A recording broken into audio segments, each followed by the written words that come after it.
So did anybody know where Lions Head, Ontario is? Okay, so a few of you. That's where I grew up. And there's a lot of times when you kind of wonder, why do I do what I do? And why do I love it so much? And I think a big part of who I am is where I grew up.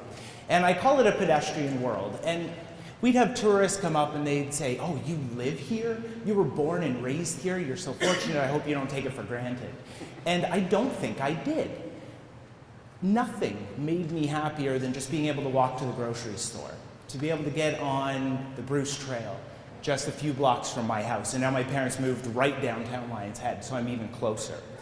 I did swimming lessons in the harbor. In this photo, there's still ice in the harbor. And usually it would get up to about 16 degrees Celsius.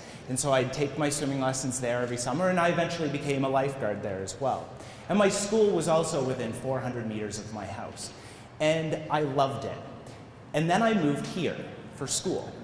And I didn't know this region very well, and I ended up at a house up near Conestoga Mall, and it was at a time when transit wasn't as convenient as it is now in Waterloo region, and I didn't realize there were places built so actively to keep you from walking and from having a healthy lifestyle. But eventually it kind of sucked me in. This is a very dynamic community. First of all, we're one of the fastest growing communities in the province and in the country. And people want to be here. And I'm going to talk about a lot of those reasons and what we're doing to keep attracting people. But to give you a sense, in the 4 decades after 1973, we grew by 270,000 people. City of Kitchener has a population of 220, just to give you a sense. In the next 3 decades, the province is projecting we're going to grow by 270,000 people. So over the next 30 years, we're welcoming more than the population of Kitchener again, and we have to manage that. Now, we are attractive to newcomers like me. Over almost 83,000 people moved here between 2006 and 2011, and about 16,000 of those came from outside of Canada. So we're becoming a more diverse community as well. Not only are we attracting from the province, a lot of those are students that choose to stay here, but we're also attracting people from outside. And I think what people love about this community, at least what I love about it, is I can get on my bike and I can get out to a rural area, get out into the woods, and I can do that in 10, 15 minutes. And I live right downtown Kitchener. Because I grew up in Lions Head and then had that suburban experience, I knew the only place for me was downtown. So I could walk everywhere. So my whole life, I say, is within 5 blocks of my house. Work 3 minutes away, my gym is 5 minutes away, Kitchener Public Library is on my street. It's an exciting place to be. But it's that rural area that I really value. And this is how we grew in Waterloo region. I'll give you a sense. This is 1950. That was the footprint of our urban area. 1960, 1970, 1980, 1990, 2000, and 2010. A lot of what we value about our community is being impacted by that type of growth. And what you're seeing is successive waves of suburban development, some more dense than others. Certainly we're seeing very high density developments now on the outer ring of the city, which is good. We're saving farmland. But on the inside of our city, we have rings of fairly low density development as well. And that presents a lot of challenges. And this community said, you know what? We value what's going on outside of the urban boundary. We like having dynamic cities. We love that we have 5 downtown cores, 3 in Cambridge, 1 in downtown Kitchener, 1 in Waterloo, each with their own character. And that's some fantastic bones to build off of. If you go to a place like Markham or York Region or Mississauga, they don't quite have the same bones that we have in urban planning. So they don't have the grid network that we have in these historic downtown cores to build off of. So we're very fortunate. And part of what makes us fortunate is that we can use those bones to protect our agricultural areas. You know, we have a young population of farmers in this community. 65% of our region is agricultural land. We have a lot of organic farms as well.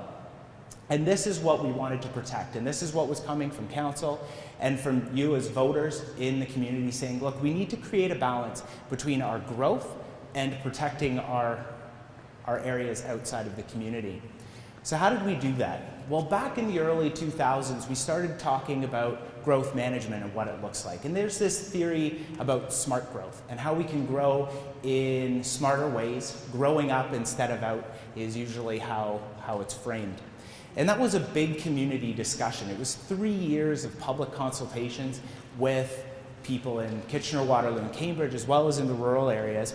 And it helped to shape not only our official plan, but it helped to shape the province's Places to Grow Act. And people were actually seconded from the region to help the province develop that plan. Now, what we did through that was set some density targets. Okay, so our suburban areas, if we're going to have to go out into the farmland or out into these new areas, how about we do it at a higher density than what we are? So if we were hitting densities of, say, 40 houses per hectare, let's see if we can get it up closer to 60. We also developed the concept for a protected countryside for the first time. And planners usually don't like talking about in perpetuity. We always think of everything as kind of temporary because our urban form is always changing and always growing. And to talk about permanently protecting where our source water is, where our farmland is, and where our remaining forest lands are, that kind of makes planners and developers a little bit nervous. But that was something that this community said we value and we want to see happen. And part of that is the Brownfields program, helping to level the playing field between going outside of the built area and building onto farmland and building closer to downtown, where there's a lot of contamination. So brownfields are contaminated sites. They've had a former industrial use on it, and the brownfield program helps us level that playing field. So if a developer owns it, they can clean it up, and the region and the cities will help them pay for that contamination over time. We do it in a couple different ways, which I'll explain in a moment. And what we've seen is a huge change in our intensification rate. In 2003, only about 15% of all of our residential development was happening within the built boundaries. So that's within the city as you know it. So you're driving out, say you're driving out towards Wellesley or Wilmot, and you see the suburban line, suddenly you're on more of a rural road. That's what we call the built boundary. So we were seeing about 15% of our residential development there. By 2014, we were at 62%. That is one of the highest rates in the province outside of the city of Toronto. According to the Neptis Foundation, we're the only community meeting our density targets and surpassing them. Oh, I want to go back. So here's a graph. It's only till 2013, so it doesn't have the 62% number. But 2006 is when the province introduced the Places to Grow Act. And they set a target of 40% of all new residential buildings should be going within that built boundary. So using old derelict mall sites, using brownfields, doing infill. So infill is where you have an empty property and you can put an apartment building there, or you can put townhouses there. So that's what infill is. And the province says you're going to hit 40%. And in our official plan, we said we can do better. We're going to aim for 45%. Not only did we do better, but we're surpassing it, as you can see. 55% of the built-up areas, that was in 2013, and then last year we were at 62%. So we're seeing an incredible shift, and that doesn't happen because of planners like me, and I know there's some other planners in the room as well from the cities. It doesn't happen because of us. It happens because people are making choices, and that there's new choices out there for them to live in a different type of way. And it's those decisions and that the community is behind this type of planning that we're seeing this change. Grant, so that's where we can help pay for the environmental studies to figure out what is the contamination on the site and how much is it going to cost to fix it. Then we have what's called development charge exemptions. So when a developer comes in and they want to build a condo building, let's say they have to pay $20,000 per condo unit to the city and region to help pay for that, or to help pay for the infrastructure to support it. If it's a brownfield site, we can forgive that and say, you know what? Let's put your development charges towards the cleanup that you're doing for that site. And then if that doesn't fully pay for the contamination, with the 3 cities, we have what's called a joint tax increment grant. So today, a property may only be worth a couple $1,000s because of how bad the contamination is. Once the new building goes on, it's worth 45 million, let's say. That's a huge difference in the tax rate, we can use that difference, what's called the tax increment, to pay for that cleanup as well. So there's a lot of different tools that we can use, and we're seeing some good benefits. Almost 1,000 new residential units created on formerly contaminated land, and almost 1 million square feet of non-residential property. So that's the size of, in square footage terms, that's like the boardwalk out on Ivor Needles, just to give you a sense of how much has been built. And we've seen an assessment value increase of $250 million. So it's had some pretty big impacts. Now, the biggest incentive of all is what Mark was talking about, and that's the ION rapid transit system. And it's 2 phases. Light rail transit in the north between Fairway Mall and Conestoga Mall, and adaptive bus rapid transit in the south, so that goes from Fairway Mall to Cambridge. And some people go, well, why is that? It's because about 80% of ridership is north of Fairway Park Mall. So we have a lot of work to do in the city of Cambridge to build up transit ridership, and it's happening. We're seeing more growth in the city of Cambridge in transit ridership than we are system-wide. So Cambridge is starting to embrace transit, and some of the things we're doing there, like improving bus service, is having an impact. But it doesn't stop there. We have the iExpress network. Now, this is starting to develop a mobility grid, and it's a network, it's a pattern of these higher order, what we call transit routes. So they have less stops, they're faster, they're on main roads, and they cross the LRT line to connect people in suburban areas with destinations in suburban areas. So if you need to go cross town, you can. But it also links you into the spine, the ION rapid transit system, so you can go north-south as well.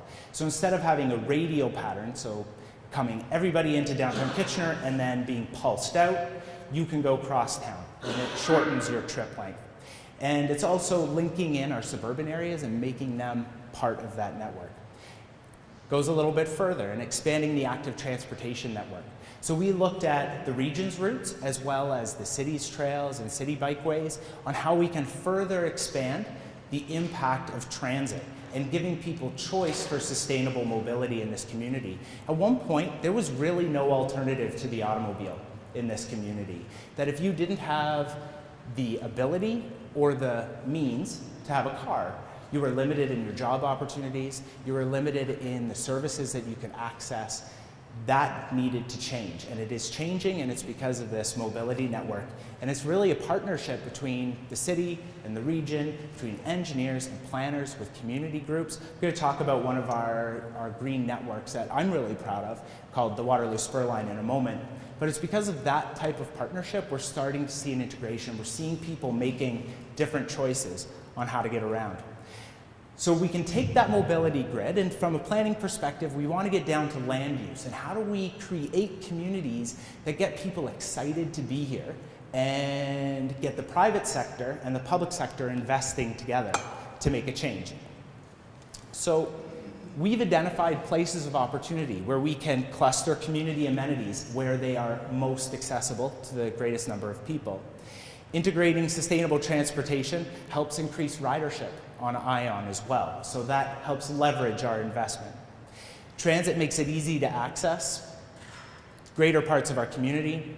Our land uses will be served by better transit, and transit riders can reach their destination.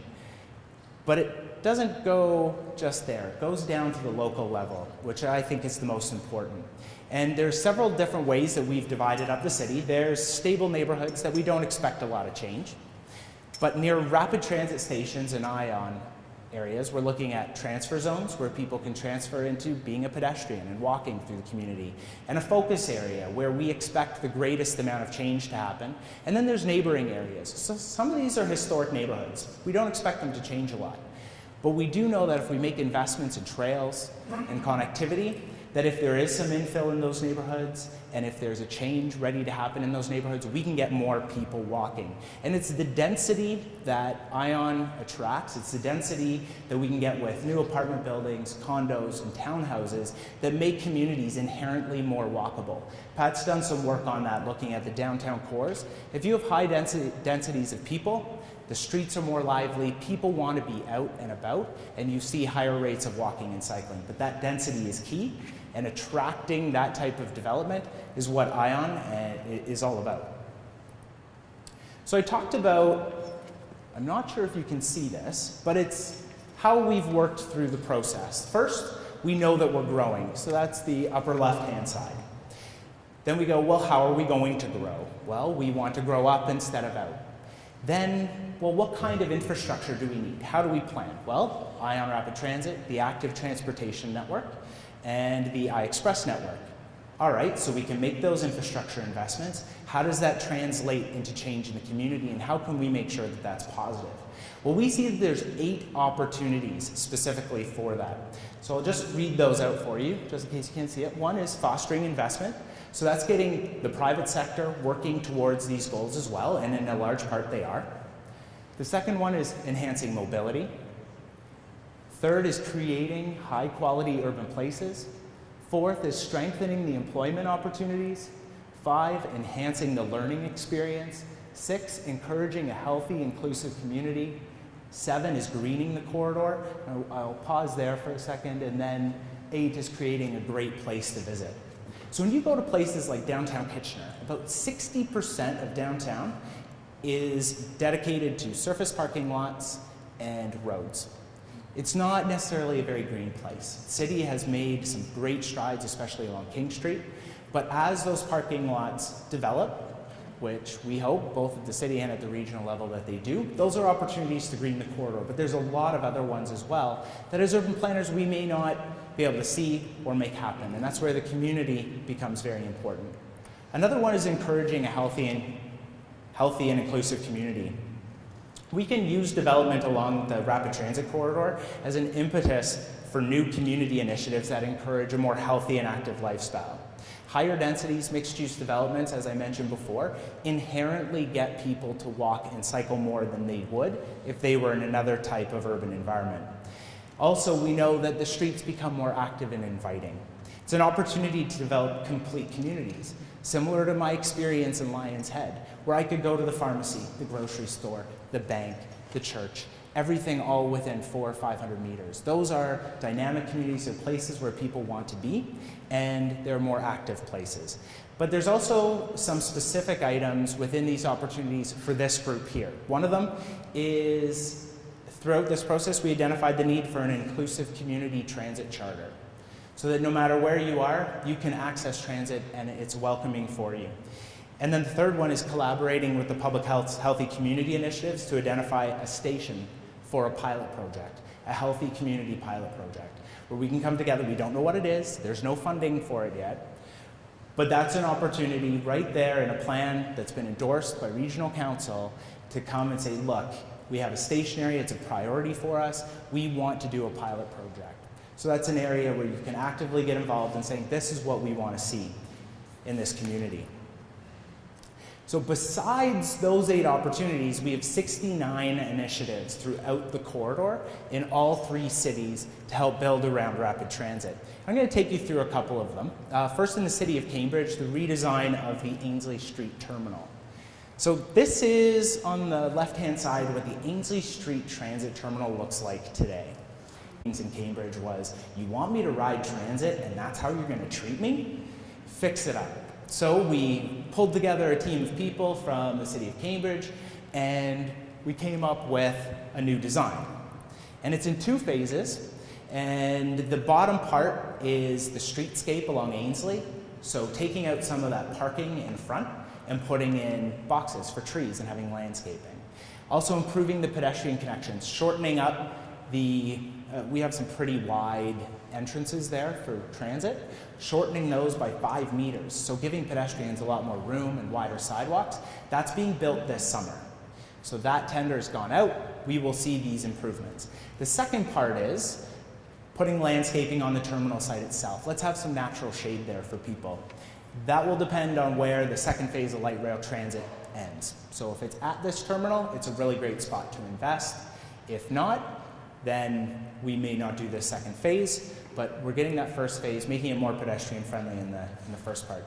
Another one identified by the community building strategy was along Hespeler Road. If we want to see this develop into a mixed use corridor where people actually want to be, let's invest in transit shelters and make them beacons for change.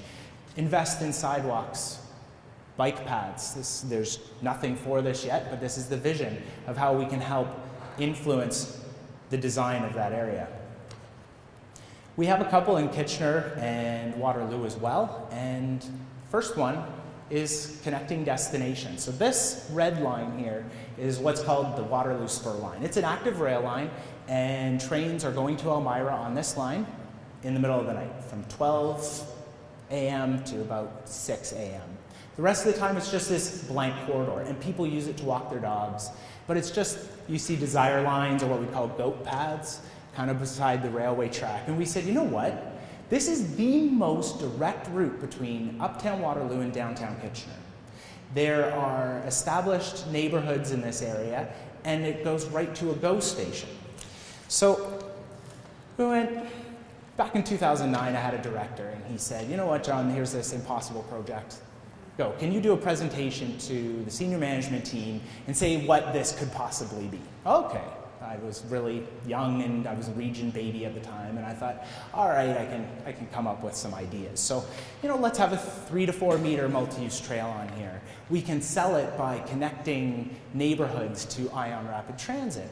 And they went, okay, yeah, that's really great. And then in 2011, we took that concept and had a project team, and typically in a regional engineering project, what you do is you get all your project team together, which has your counselors and your engineers, and they come together, they come up with a preferred design, and then they go to the public, and the public goes, yeah, that's good, that's not so good, let's fix this up. But typically the design is pretty much there. In this case, what we did is we threw out everything that we thought, and we said, let's go to the people who are going to have this in their backyard and ask them what they want it to be. So we had a design charrette, then we pulled all those design ideas together, had a public consultation center, and then came up with a design, and then did a detailed design, and then it just got put on a shelf because we had no money for it. And then we got a call from the province, or I got a call from Metrolinx actually, last spring. They said, hey, we have this new fund to connect people with active transportation to GO stations. Nobody has any projects in the GTA. Does Waterloo Region? I said, yes, let me pull this project off the shelf. And we could take it to them. They gave us $1.2 million to build this trail. City of Waterloo is doing stormwater management to help manage some of the flooding in the area. We're going to have lighting. We don't have trails with lighting in this region. We're going to have night sky friendly LED lighting along this trail. Benches for people who are elderly so they can stop and they can sit and they can enjoy just watching people go by. And that is being built this summer. And that's the cross section of what it looks like if you were walking there at 2 a.m. But hopefully not a lot of people will be. It's how we're managing the risks. The other one is the King Victoria Hub. Does anyone know where the School of Pharmacy building is? The building with all the flowers. So the hub is kitty corner to that. There's a lot going on at this intersection. The region purchased those properties over a 4-year period.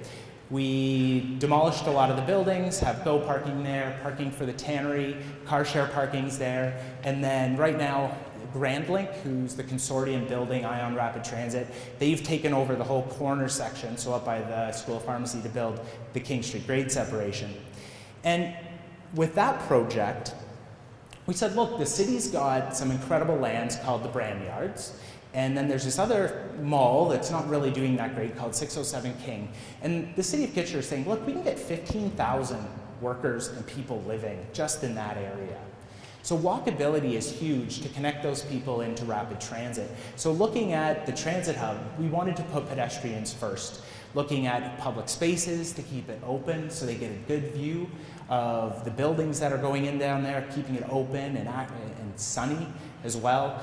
Keeping the grid network with a pedestrian underpass at Waterloo Street and getting some wider sidewalks, which we've been able to secure with some of the development going in down there. There's also that hill that goes up to Grand River Hospital. That could be a challenge on some sites. For us, it doubles our square footage for the transit terminal. We can get so much more on this site because we can do it as a layer cake. We can have the GO, in this design, we have the GO platform on the second floor, which crosses King Street. So King Street's going to go under the GO platform. We can have a kiss and ride so people can drop people off on that second floor. And then at the main level, that's where you can make all your connections to GRT, to GO bus if that's still going, unless it takes over by train, and to LRT.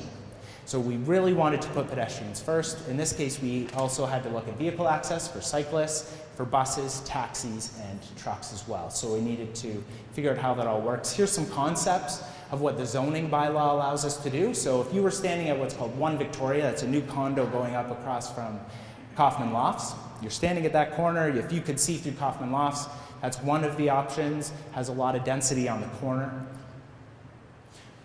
You've got the Ion Station, public plazas, Grand Hall, the mixed-use development, a tunnel for pedestrians, bus platforms, and the Rumpelfeld building is maintained. And then, as I was saying, on the second floor, having the overpass with the train platforms and a pickup and drop-off. So we had to do a little test to see if everything we wanted on the site could fit, and as I mentioned, that 2-story grade that we have really helps us out. This is just what could happen. This pulls the density back from the corner, and that's what this one looks like.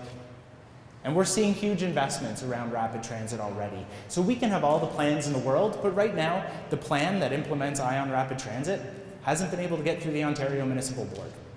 So we don't have a plan right now supporting what we're seeing, but what we do have is a community that has a vision on how we can change and how we want to grow in the future. And that is proving far more powerful than anything else that we have going on. Just skip through that. So because you are change agents, and there's lots of ways to get involved.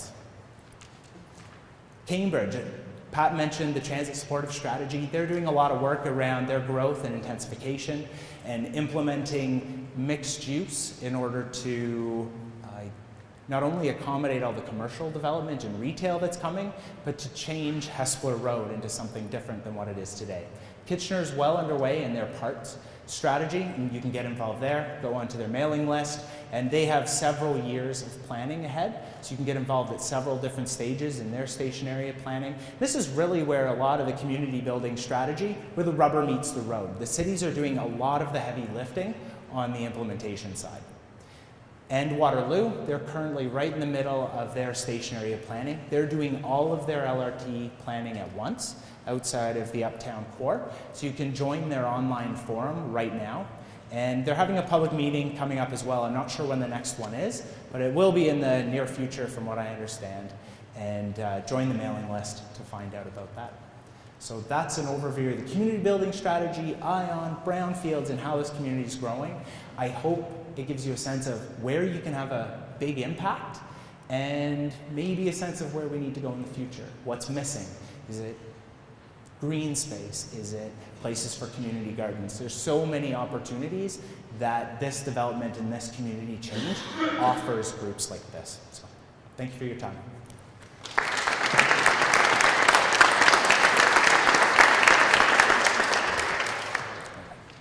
Thank you very much, John. That's a lot of information to take in. I know from working with colleagues in other communities that in many places they're trying to turn the ship towards thinking about more healthy development or healthy growth, and we're really so fortunate that the ship is heading this way. We tugboats, and we have opportunities at the regional level, at the city level, at our neighborhood level to help steer and impact how the micro stuff happens, because we're already headed in the direction that really helps support healthy communities. And John presented a lot of information there. We did bring a few of the boards from some of the projects, so you can actually take a more in-depth look at the break. But for now, we actually have time for questions. And so speak clearly or speak loud, and if you can't hear us, can you wave, and then we'll restate the question? So go ahead. Sure. My question is related to planning. I think this was a fabulous presentation. I was really impressed. But the one question I have, how are you addressing the energy issue? The supply of energy into the area, because as we're getting into more focus on renewable energy, and we're looking at renewables and the future of energy. I think one of the biggest changes has been organizationally. So we have a gentleman by the name of David Roade who's looking at a community energy plan. He's now in the planning department. So he's now part of the team where before he was in a whole other division. So I think he's been instrumental in making sure that comes up on the radar. So he's actually meeting with our economic development officers from the area municipalities and from the region to look at, okay, we're getting some money to do this strategy. How can we integrate energy and renewable energy into our planning? And I know he's keen on seeing the transit hub being a bit of a demonstration as well. So here we have a property that the region owns, and the region can control what gets developed on it, which is so rare. Usually it's a very private sector-led and market-led process, the whole city building process. In this case, we've got a site. So I think that that's an opportunity as well. How that works out, I'm not sure, but it's definitely on the radar.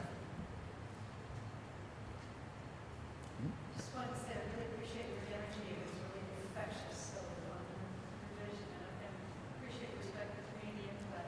Just wondering how you're seeking to try and minimize the risk of gentrification and of the downtown core becoming inaccessible financially for people to be able to afford to buy a home. So the question is about, we've got all this development happening, how are we addressing the issues of gentrification in the community? So housing becoming too expensive for people to be able to live in it. This is a very challenging one for us to address. I know there's a lot of ideas around inclusive zoning as an example, which really takes an initiative from the province to allow us to do it. There is a lot of investment going into housing stock, so the region's affordable housing stock, and they're looking specifically in ion rapid transit corridors to get a lot more density onto the properties we own. So again, it's leveraging our investment into properties we have and can control to meet our objectives, or to meet the community's objectives. So we're increasing the density of affordable housing. I think another one comes into the I-Express network. So gentrification is likely going to happen. We're going to see housing prices go up because accessibility and walkability and higher in these neighborhoods. So yes, we need affordable housing in those areas, but another one comes in with that transit network and saying you don't have to live in this corridor to be an equal member of this community. You can get on a bus and get to your destination with ease with the I-Express network, or if you have the ability to take active transportation networks. So I think it's looking at the community as a whole and saying, yep, there's going to be change. Some of it's going to be positive, some of it's going to be negative. Let's make sure people have equal access with the transportation network and really opening it up. So I think there's kind of a two-prong approach. But certainly a lot more can be done in the affordable housing and money, and there's a lot of work. A lot of work there. Policy level, just ask, like, my understanding that in the past, at the provincial level, it was mandated that a certain amount of the housing had to be affordable. And then that got changed. Is there any opportunity there in terms of legislating requirement for some mixed housing and affordable housing? So the question is around provincial policy and mandates for affordable housing to be developed in a certain amount, and that the legislation around affordable housing from the province has changed. And I think you're right. I'm not a housing expert, so I'm not sure. I know one area that we've identified that would be helpful is the ability to do inclusive zoning. So if you have a condo development coming in, let's say downtown Kitchener, that we have the ability from the Planning Act to require a certain number of affordable units within that. So the City of Vancouver does that. In Ontario, from my understanding, we do not have the ability to do that. So that's an area, if you were going to advocate to the province, that having that ability would be a very helpful tool. Well, just to follow up on that, and thank you. I really do appreciate the presentation. It's proactive, it's insightful to read, as your friends. I understand that the province, when it talks about inclusionary zoning, it says municipalities already can do that. Okay. We can just set the agenda. I find conflicting answers when I speak to people at the municipal level. Yeah. However, in the end, it often gets bogged down with the Ontario Municipal Board, not just because of the board, but because developers want to challenge municipalities to do inclusionary zoning. We have the ability as a municipality to negotiate and put things on the table,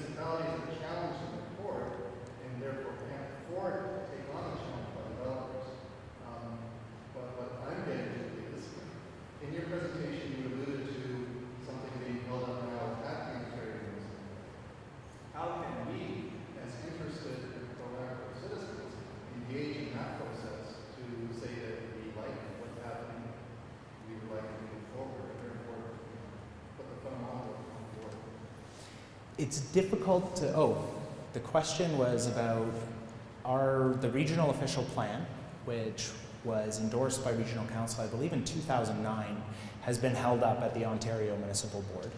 It was broken into 5 phases, and the first one was on the land budget. So we said by 2029, we need no more land. We can accommodate all of the growth within the built boundary.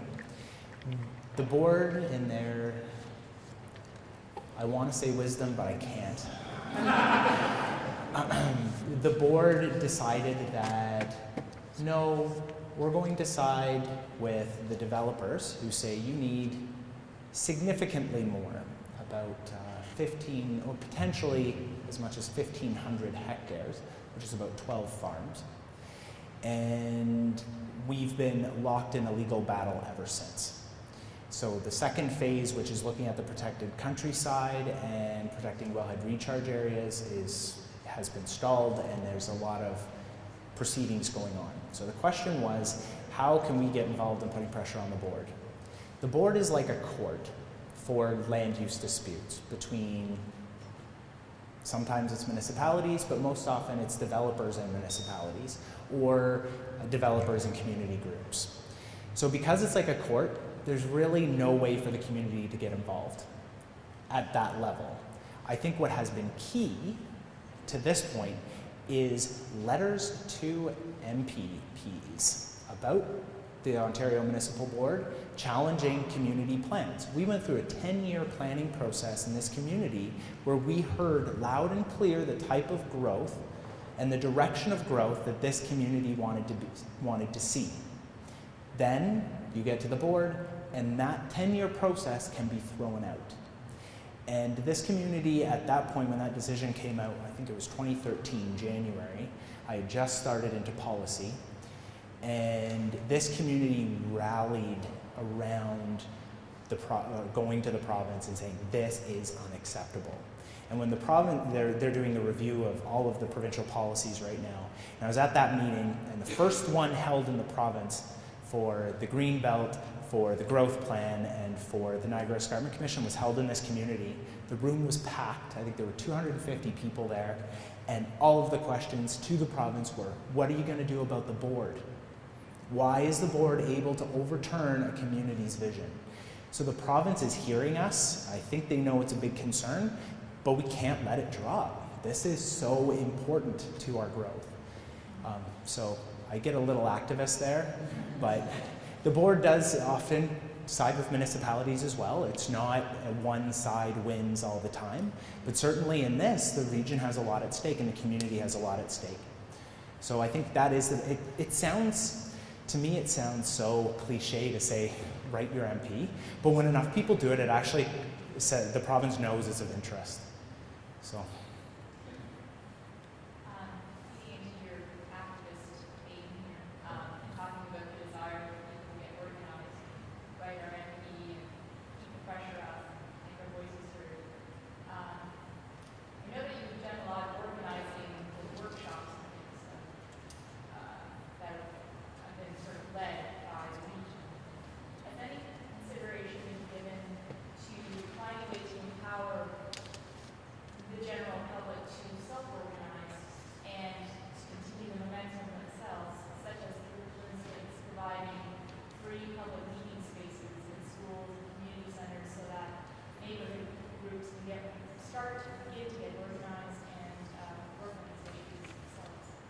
So the question is, the region organizes a lot of community events. Is there anything that we can do to help get the community to organize itself, to bring the planning discussion up and keep that conversation going?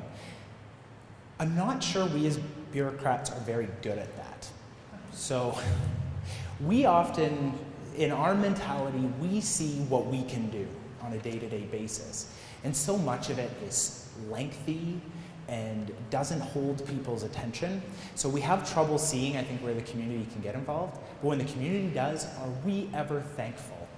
So there's a group called TriTag that has been active in getting people to sign petitions against the board decision and send messages to MPs and MPPs. There's another one that came out, it developed organically after the OMB decision came, and I forget the name of them. I think it's Smart Growth Waterloo Region. So there's groups that spontaneously have come up, and I don't know how that happens. And it's not us, and that makes me really happy because it shows the community's engaged, but man, is it awesome when it happens. Just from my own personal experience, for that to happen more, I live in a neighborhood where we have no access to schools, we have no access to community centers. We're not organized now, so we don't have Yeah. money to pay for any way to organize ourselves. And it was really great to have that resource so that we can get more of what you really like with the tri-tags and the groups organizing to Mhm. propose more developments and green space. I've sort of seen it as a key critical thing For sure. that would happen to really turn this community around. Yeah.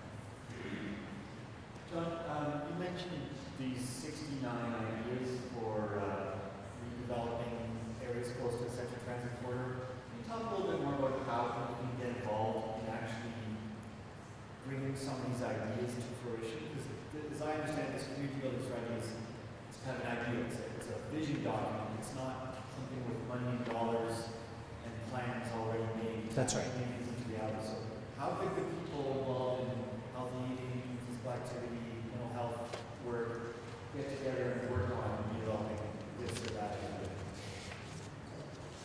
The redeveloping piece is tough. I think what the document is, and I brought a bunch of copies here that you can go through, and it identifies who would be responsible for each one.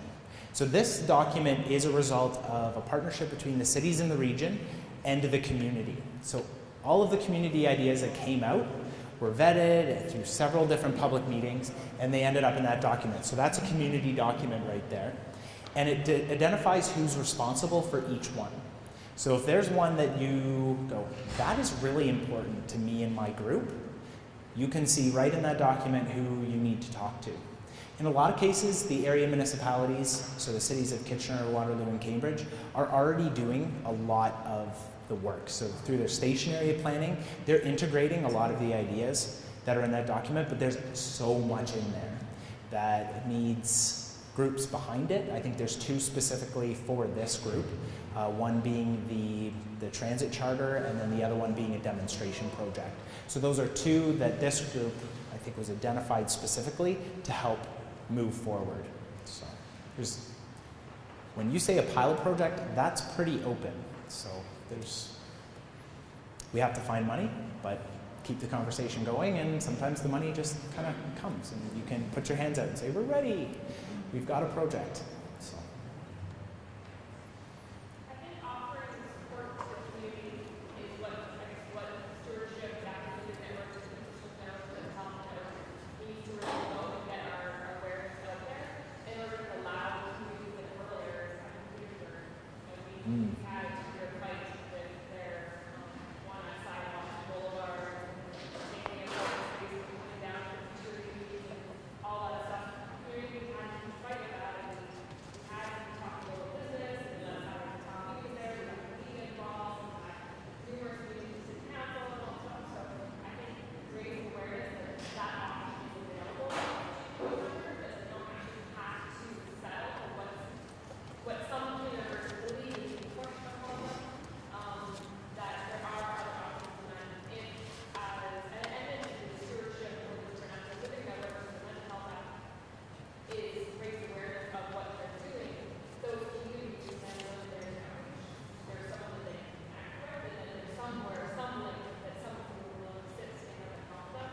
And if they don't have someone available in their community who's willing to stand up, maybe someone within one of these groups would be willing to help them to have a voice heard and show them the directions and choices that they have. So I think just more awareness of what we're trying to do with all our Thank you. That's fine. John, thanks again for the presentation. And most you said, I think, by the healthy, inclusive communities, I think, ideas. And you may well understand that folks who would benefit most from a physical health and mental health perspective by getting out of their homes and involved in the communities and in active living spaces, active living, or just active activities, are folks who face physical accessibility challenges. And yet these folks get out in probably fewer numbers, quite honestly, than any other segment of the community. So I wanted to know, in the transportation and the ion development plans, the extent to which and what is being done to ensure that integrated and welcoming accessibility features will be included when it comes to accessing transportation, accessing the trains, the platforms, the trails, etc. Okay. Thank you for your question. So the question was about Ion Rapid Transit and what's being done to make sure that accessibility is at the forefront. And low floor trains is one thing. So each of the trains you can just roll right on. There's no steps or anything else. So it's low floor. Sidewalks are integrated in with the design along with the whole network. Once you get out, the Ion system itself you can think of as very narrow. So that is an engineering project. It's happening from the outside of the sidewalk right into the rapid transit line, but that's about it. The rest of it is up to us as a community. So integrating with the trail network, wayfinding, those types of things are regional and city responsibilities, and we need to carry on that work. So Ion Rapid Transit is only one piece in the puzzle. There is so much work to do as far as planning around it and getting that full integration. So it's a really important question that I think we have to ask over and over and over again to make sure that that integration happens, because the success of Ion ultimately happens outside of that road corridor where it's being built. It happens in the adjacent neighborhoods. It happens with signage that people can find their way around. It happens with trails that are accessible and take people from where they want to go or where they live to where they want to go. And that's key. And that's our ongoing work as the community evolves. So it could be 20, 30 years of work. And that to me is really exciting because there's a lot of cool projects within that. But the work doesn't end in 2017 when trains start rolling. It just begins, really. Yeah, and there's real opportunities, right? From the get-go with respect to new aspects of the project, to work accessibility features in right from the start, rather than retrofit. It's huge, the opportunities. So when a development comes on, if we know we want a wider sidewalk down this road in the future, we need to make sure we get that road allowance and that we build that sidewalk. If we want more public spaces, that gets integrated into developments that go forward. So yeah, with each change comes an opportunity to integrate healthy and active community thinking and those 8 opportunities that I talked about. I think when you look at all this, like the active living portion of it is very obvious. And I'm curious about what the continuous happiness for input on this project. So for example, the station level, for example. Yep. If in 5 years we kind of identify, you know what, it really makes a lot of sense to have, maybe farmers markets at the station Sure. themselves, right? What is the process then for citizens to bring ideas like that forward? So there's a couple different ways. First and most direct is through station area planning. So if you have an idea for a station, get involved with the city that you're interested in. So getting involved in that process is happening now, and that's where a lot of the integration can happen from the get-go. The second one around active transportation is most of the cities have either a trails advisory committee or an active transportation advisory committee or a cycling advisory committee, or all of them. You can go to those committees, and that's a great way to start getting a conversation going as well. And then you can also bug planners and engineers at every single project. So you can say, hey, this is the type. They're getting, I think, really good at integrating projects now. I might be a little biased, but I'm seeing a real cultural shift, at least at the region, where active transportation, they'll come, by the end of my time in active transportation, they were coming to me and saying, hey, we think bike lanes make sense here. Yes, they do, I could say. So there has been that cultural shift, but certainly watching each project and staying on top of it. As I said, each project that comes forward is an opportunity to see change and integration. So there's lots of different places where the public gets involved, both because they have to from the province. They said the public needs to be involved. But then council always has these committees that are going to say, look, we really want input. We want some creativity. So that's another way to continuously link in, make change. Okay, last question right here. Can I talk to you after? Okay. I want to ask you all these plans. Do you ever done your homework, see the wheelchair, see the cars, see the death, budget, but this is the whole problem. You make a meeting, tell you to make a decision. Why you do your homework first and then sit down with these big mouths and say, hey, when you shut your mouth and do your homework, go outside, look at the whole picture before you say anything. I'm a deaf person. I hear a lot. I hear a lot of big mouths. But don't do the damn work. Look at it. Look at the wheelchair. Look at everything before you do the plan. Now you're going it down private. You had it in your old history. Why do you do it in the first place? That's the problem. All the rich man got involved. He goes in everybody else's business and they're not supposed to be. Ask the people what you see, how you look at it. And then coming to the chapter and say, we didn't do this, we didn't do this, we didn't do that. Then you're spending more money on something that people are going to get fed up and they're paying so much down taxes. It's not the rich man paying the taxes. He could be paying the down taxes and shut it down. Over it.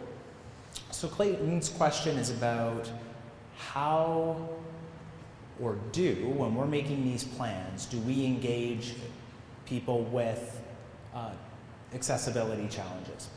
So I can give you one example, and I'll use the Ainslie Street Transit Terminal. When we started looking at those changes, we met with the CNIB, we met with the accessibility councils before any pens were put to paper. So that was right at the beginning. If you can make it accessible, it's accessible for everybody. So start from that perspective, and that's what we did. So looking at our curb cuts and making sure people with visual impairments were able to find their way as well. So I think that thinking is integrated. A lot of it comes through committee work, but there's always room for improvement. But I do see that it's being integrated, but you're right, it has to be at every single project. But that thinking needs to be there. Thank you very much.